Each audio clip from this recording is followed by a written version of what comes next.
Bonjour, bienvenue sur Formation Singularité et bienvenue dans cette série de capsules dédiées à JHipster. Il s'agit ici de la première capsule dédiée aux outils nécessaires pour générer des projets et bâtir ou compiler notre application qui va être fournie avec JHipster. N'oubliez pas d'aimer la vidéo si vous la sentez utile et n'oubliez pas aussi de vous inscrire à la chaîne pour recevoir les prochaines vidéos qui vont accompagner celle-ci.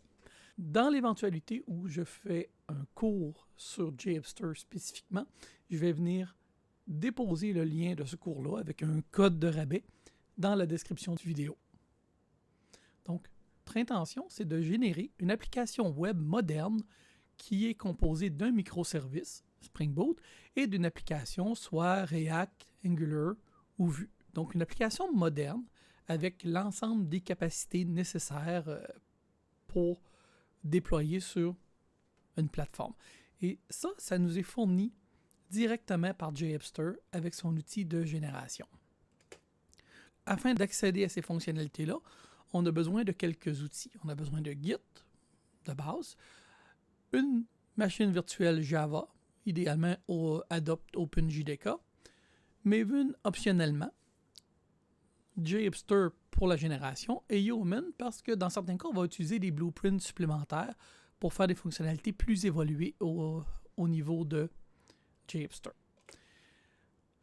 Pour ce qui est de Git d'installation manuelle, pour ce qui est de Java et de Maven, l'installation se fait idéalement par SD-Command, qui est très pratique en Linux et sur le Mac. Dans le cas du Windows, il faut commencer par installer des utilitaires supplémentaires pour supporter les commandes bash standard. Sinon, au niveau de Windows, vous pouvez installer la Java par vous-même. Sinon, vous devez installer Git Bash avec MinGW, qui est l'ensemble des commandes GNU minimalistes pour Windows. On a aussi besoin de Node qui vient avec NPM, donc on va installer l'ensemble de ces outils-là. Donc, au niveau de l'installation de JHipster, on a le mode d'emploi avec le setup rapide qui nous indique d'installer une Java, Node, NPM, donc l'ensemble des outils. On va commencer par installer, par faire un tour du côté Git qui est optionnel.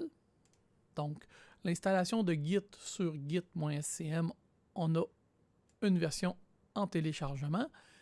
Et pour ce qui est du téléchargement, ce qu'on va obtenir, c'est différentes versions de Windows. Donc, chacun a ses installateurs automatiques. Il n'y a rien de très particulier.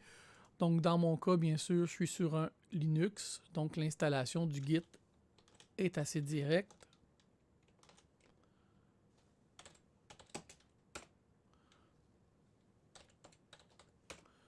Donc, installation standard du Git.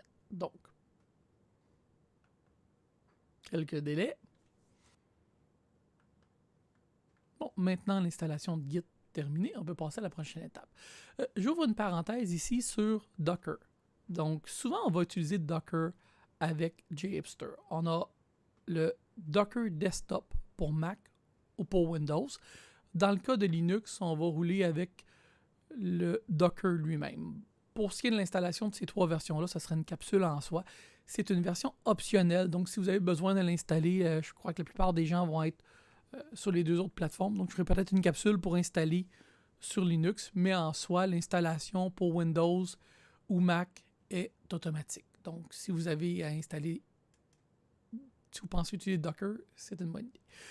Dans le cas où on utilise une plateforme Mac ou Linux, donc pour installer un SD-Command, on a tout simplement à faire la commande.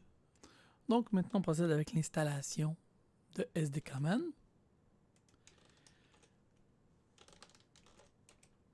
Qui, dans mon cas, demande que j'ai installé curl. Donc, je vais tout simplement faire l'installation de curl parce que j'ai une installation qui est un Ubuntu minimum au niveau du desktop. Donc, il y a des fonctionnalités qui ne sont pas présentes.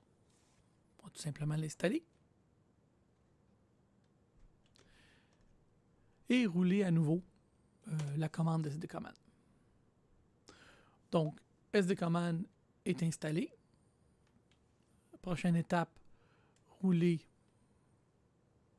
Source init. Et maintenant, ben, je suis prêt à venir travailler avec SD-Command. Donc, les choses de base de SD-Command, bien sûr la version de SD-Command. Ce qui est intéressant, donc on peut savoir aussi s'il y a une version à installer.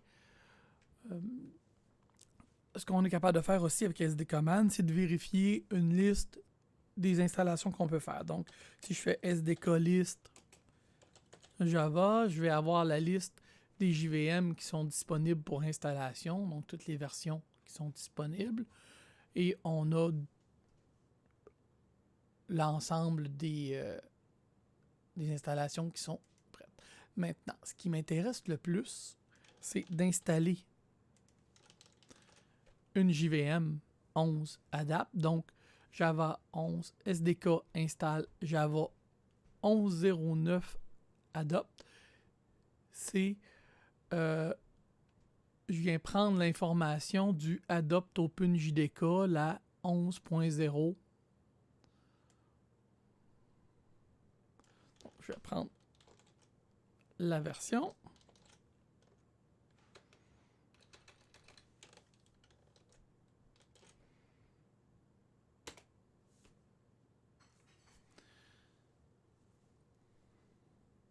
Et installer la bonne version Java.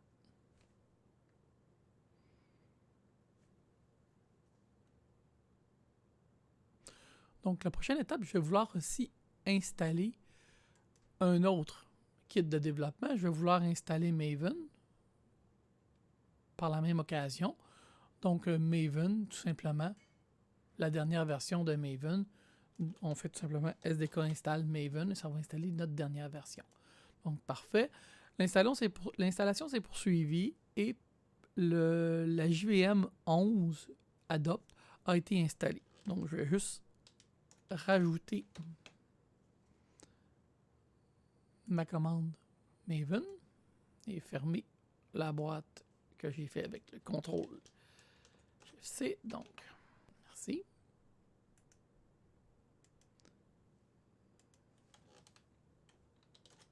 Donc, je vais tout simplement installer Maven aussi par la même occasion, ce qui va être réglé.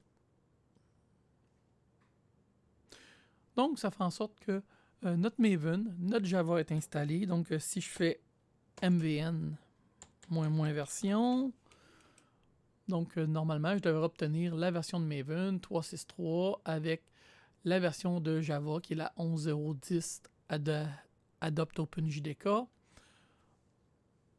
qui est en place.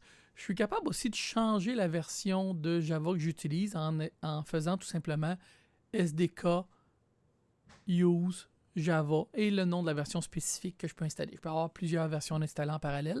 Ça me permet de changer d'une version à l'autre très facilement. Maintenant, parfait pour SD-Command. La prochaine installation, c'est la version de Node. Mais on veut la version de Node LTS, celle qui est stable à long terme et qui est supportée par JHipster. Donc, selon votre version, vous allez vouloir télécharger soit une version pour le Mac, soit une version pour Windows, l'installer. Et dans le cas des versions Linux, ce que je conseille principalement, c'est d'utiliser Node Source et de faire l'installation du Node LTS avec une commande curl pour rajouter donc les dépôts au niveau de la librairie.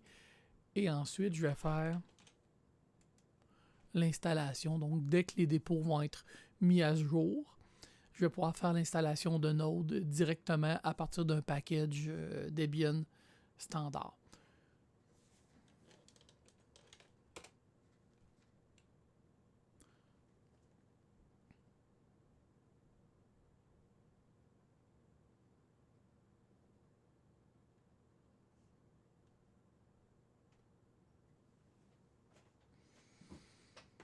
Maintenant que mon Node est installé, donc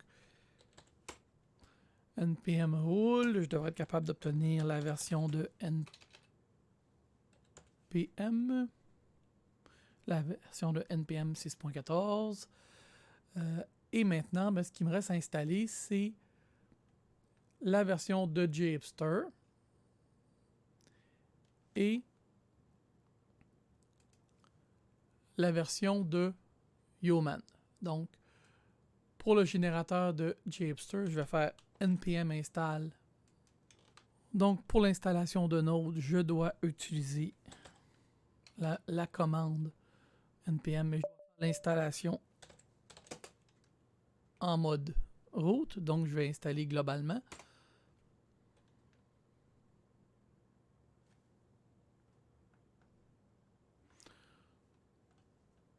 Donc, l'installation de JHipster, c'est terminé avec succès cette fois-ci. Et tout ce qui me reste à faire maintenant, c'est de faire l'installation de Yeoman, qui pour la même raison va être aussi fait avec sudo, et l'installation de Yeoman pour être capable d'utiliser les blueprints, donc d'être capable de changer la génération qui est faite par JHipster pour utiliser d'autres modèles et d'autres patrons qui sont différents. Donc, excellent. L'ensemble du package Yeoman est installé. Et maintenant, à partir de ce moment-ci, je peux faire la commande JHipster pour générer des sites.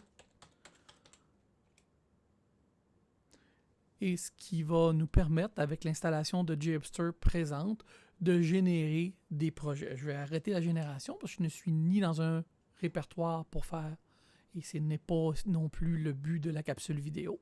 Donc, je vais arrêter là pour le moment. On va faire une autre capsule sur la génération, mais de différents types de projets avec différentes configurations, et on va voir un peu le résultat des projets qui sont générés. J'espère que vous avez apprécié cette capsule. N'oubliez pas de faire j'aime et de vous inscrire à la chaîne afin de recevoir les prochaines nouvelles des capsules qui vont être faites par la suite. Merci.